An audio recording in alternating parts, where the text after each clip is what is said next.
She didn't drop her clipboard.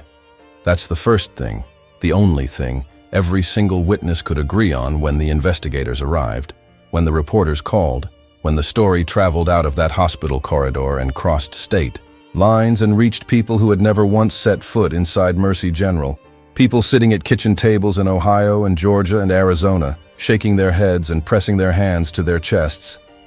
Lord have mercy. Not her, not that woman. But it happened. A man worth $3 billion. A man whose name was engraved in gold on the very wall of that building, raised his hand in a crowded hospital hallway and brought it down across the face of a 7 months pregnant nurse, and she did not drop her clipboard. The sound of that slap moved through that hallway like a shockwave through still water. Every conversation stopped. Every pair of eyes turned. A nursing student near the supply room said afterward that she thought something had fallen, something heavy, because her mind refused at first to show her what her eyes were actually seeing. Marcus Hale stood in his $12,000 suit, and he smiled. Slow, deliberate. The smile of a man who has spent 62 years learning, in every room he has ever walked into, that consequences are for other people. Now, before this story goes one word further, I need you to understand something. Every single person standing in that hallway believed in that moment that nothing would happen to him. Not really. That the money would do what money always does, smooth it over, reframe it, bury it somewhere no one would think to look. They had every reason to believe that. But what no one in that hallway knew, what Marcus Hale himself, with all his billions, did not know, was that Diana Coleman had already reached into her pocket. She had already dialed, and the person on the other end of that call was about to walk through those front doors and dismantle every single thing Marcus Hale thought money had built around him. Stay with me. You need to hear every word of this. Her name was Diana Coleman, 38 years old, 7 months pregnant, 14 years on the nursing staff at Mercy General Hospital, and not a single one of those 14 years had been handed to her. Every single one had been earned. She had grown up watching her mother leave before sunrise to clean office buildings, watching her father come home after midnight smelling of city bus exhaust, still managing to sit at the kitchen table and ask about her homework. They were people who did not complain, who showed up fully, not because life had been fair to them, but because they had decided, long ago, that their dignity was not something they would wait for the world to grant them. Diana had carried that in her bones her entire life. She started as a nursing assistant at 24, overnight shifts, 4 hours of sleep, afternoon nursing classes. For 3 years, that was her whole life. And she did it without complaint, because she had watched her mother do harder things with less and never once stop. By 30, she was a registered nurse. By 35, she was the person younger. Nurses came to at 2 in the morning, not because she had the most seniority, but because she had the most stillness, the kind that says, "I've been here before, follow me." Her colleague Ruth, 53 years old, 22 years in that hospital, a woman who had seen everything at least twice, once told her during a brutal winter shift, "Diana, I have worked alongside a lot of nurses in my career, but I have never once worked with anyone who makes patients feel as safe as you do." Diana had looked up from her charting and said simply, "Ruth, I just treat people the way I'd want someone to treat my mama." That Tuesday morning, she was already 8 hours deep into a 12-hour shift. Her feet were swollen. Her lower back had been aching since before 5 a.m. She had eaten half a granola bar at her station because there hadn't been a single break long enough for anything more. And inside her, 7 months along now, already a fighter, her daughter had been kicking since dawn. Steady, strong. Like she already knew somehow that something was coming, and she wanted her mother to know she was right there with her, the eye. Lobby doors opened at 10:47 a.m. Marcus Hale entered like he was doing the building a favor by arriving. His reputation had, as always, preceded him. Hale Properties. 42 floors of downtown Chicago skyline. 3 sitting senators in his contacts. a charitable foundation whose donations had funded Mercy General's entire East Wing renovation, a fact his assistant mentioned, unprompted, to the admissions coordinator within 60 seconds of walking in. He wanted a private waiting area, already arranged. He wanted his personal cardiologist present, already called. He wanted the corridor cleared, already done. Diana Coleman was charting at Station 7, 12 feet away. She had 3 patients in active monitoring in rooms 4, 6, and 9. She could not leave. His assistant approached her. Young man, nervous eyes, apology already written across his shoulders before he opened his mouth. She looked up. Patient. Professional. I completely understand, and I respect Mr. Hale's need for privacy. But I have patients in active monitoring who require me at this station. I won't be in anyone's way. The assistant nodded, went back, whispered, and that should have been the end of it. It should have been nothing. But Marcus Hale looked across that hallway at a black woman in scrubs, visibly pregnant, doing her job with quiet and absolute competence. And something inside him decided that no was not an answer he was willing to accept. Not from her. He began walking toward her. Ruth saw him first. She said later, "I knew the moment I saw his face. I started moving toward Diana, and I was not fast enough." He stopped directly in front of her. Not conversation close, power close. The kind of closeness that is designed to make a person feel small in their own space, on their own floor, doing their own job. He looked at her the way certain men look, at people they have already written off, slowly from her face to her belly and back up again, his eyes moving across her pregnancy like it was a minor inconvenience she had arranged specifically to irritate him. And then, loud enough for the entire hallway to hear, Marcus Hale said, "People like you need to learn when they are not wanted. This is not the place for you right now. Take yourself, and whatever that is, somewhere else, whatever that is." 7 months of life. A little girl who had been kicking since 5 in the morning. A child who already had a name her mother whispered to her during night shifts. Whatever that is. The hallway went hollow. The kind of silence where the only sound is fluorescent lights humming above your head. Ruth stopped walking. She said the breath left her body completely. 2 medical students near the elevator looked at each other, and then looked at the floor. Diana Coleman placed one hand, slowly, deliberately, on the side of her belly. She did not look away from Marcus Hale. She held his gaze with an expression so steady it was almost impossible to look at directly. "Sir." Her voice did not waver, not by a single fraction. "I'm going to need you to lower your voice. This is a patient care floor, and what you just said is not acceptable." She was not aggressive. She was not rude. She was a nurse with 14 years behind her, a woman who had spent her entire career making people feel safe, telling a man, clearly, professionally, in front of 11 witnesses, that his behavior crossed a line, and something in Marcus Hale simply could not process it, could not process being corrected. By her, in this hallway, in front of these people. He raised his hand, and he slapped her, open palm, left side of her face, hard enough that her head turned, hard enough that the clipboard hit the tile with a crack that echoed like a gunshot in a closed room. Hard enough that Ruth cried out from across the hallway, a sound she later said she did not choose to make. It simply came out of her. For 2 full seconds, no one moved. No one breathed. Diana's hand went to her cheek. Her other hand went immediately, instinctively to her belly.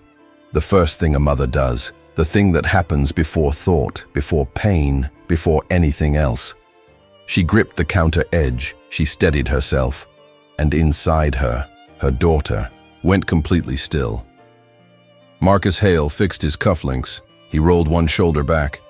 He looked around the room with the slow, deliberate expression of a man who has just done something and is daring the entire world to say a single word about it. No one moved. Security was at the end of the hall.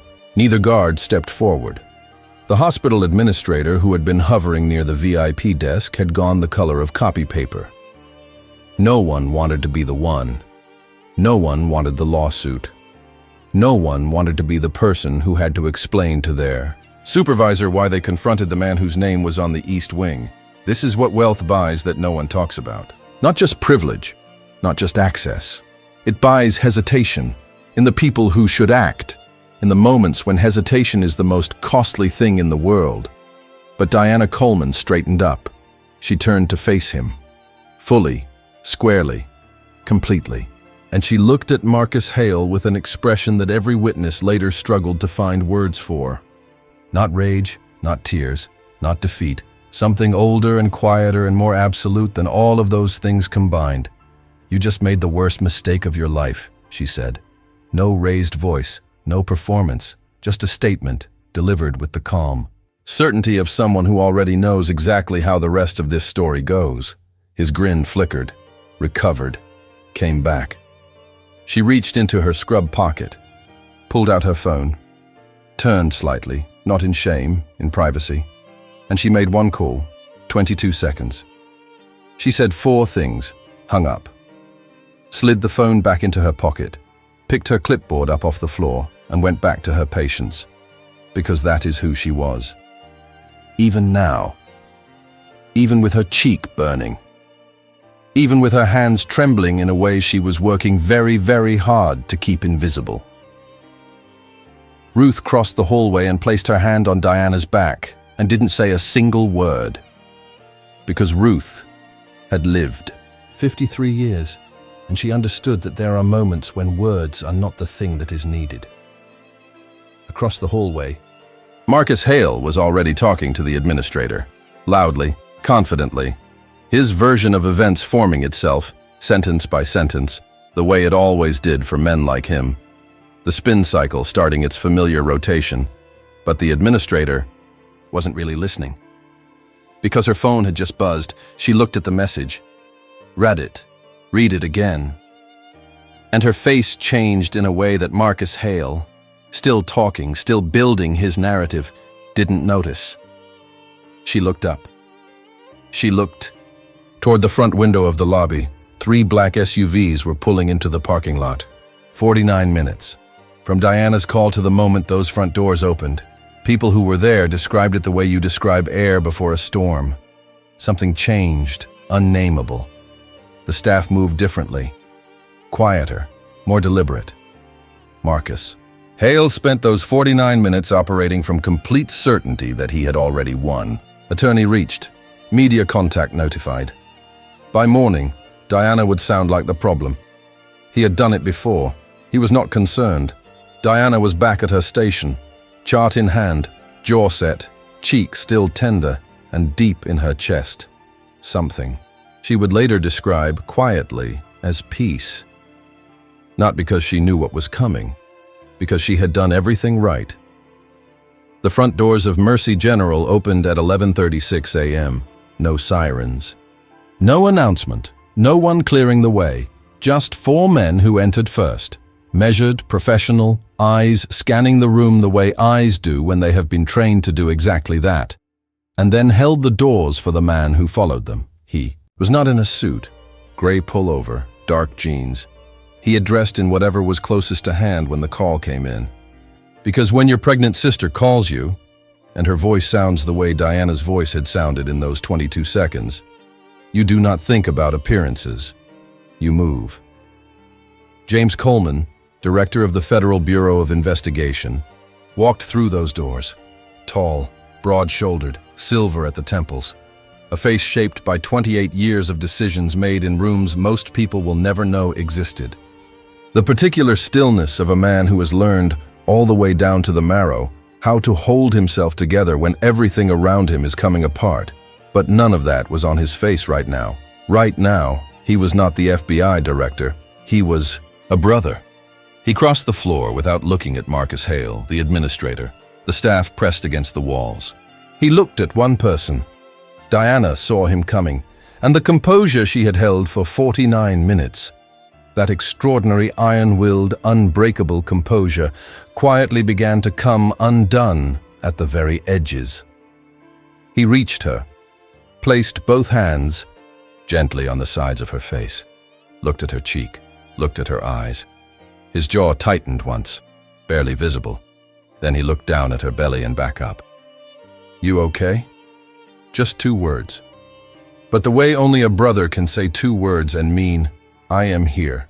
I came the moment you called. You are not alone." She nodded. One small, slow nod. He held her face for 3 more seconds. Then he turned around. The room understood everything in that instant. The tenderness of what it had just witnessed, the absolute fury moving underneath it, the way his expression, as he turned away from his sister and toward Marcus Hale, shifted into something that was no longer personal, something official, something that could not be bought or negotiated or waited out. He walked toward Marcus Hale. No hurry, no theater, just a man crossing a room who has already, completely, decided how this ends. Marcus Hale was running his calculation, trying to place the face, find the angle, still holding his phone. Attorney still on the line, James Coleman stopped in front of him. Let the silence hold for exactly long enough. Then, in a voice that was perfectly and terrifyingly level, "My name is James Coleman. I am the director of the Federal Bureau of Investigation." He produced his credentials, held them open, long enough for every word to be read. "The woman you assaulted is my sister. A 14-year registered nurse. 7 months pregnant, 11 witnesses, 4 camera angles, federal assault charges filed, civil rights violation under Title 18. District attorney contacted 31 minutes ago. Hospital board notified." He put the credentials away. "Your attorney is welcome to meet you here." A single beat.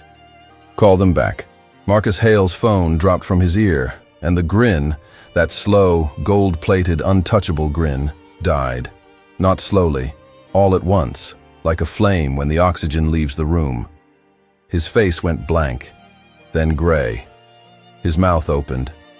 Nothing came out. His eyes moved to the exits, federal agents, to his assistant, 4 full paces back, to the administrator, staring at the floor, to the nurses, looking directly at him now, for the first time, without fear. He reached for his phone again. His hands were shaking. For the first time in 62 years of getting away with everything. Marcus Hale was standing in a room where his money did not matter, where his name above the door did not matter, where nothing he had ever purchased or built or leveraged could reach what he had done. Ruth began to applaud, softly. Just her. 2 hands in the middle of the hallway. And then, one by one, others joined. The way courage always spreads when one person is brave enough to go first. Diana stood at her station. Her hand rested over her belly, and beneath her hand, her daughter, who had been so completely still, since the moment of that slap, gave one strong, certain kick. Diana exhaled. Long, complete. The kind of exhale that carries 49 minutes of held breath and 14 years of quiet endurance and a lifetime of being told, in 100 different ways, that her dignity was negotiable. One tear ran down her face. Just one.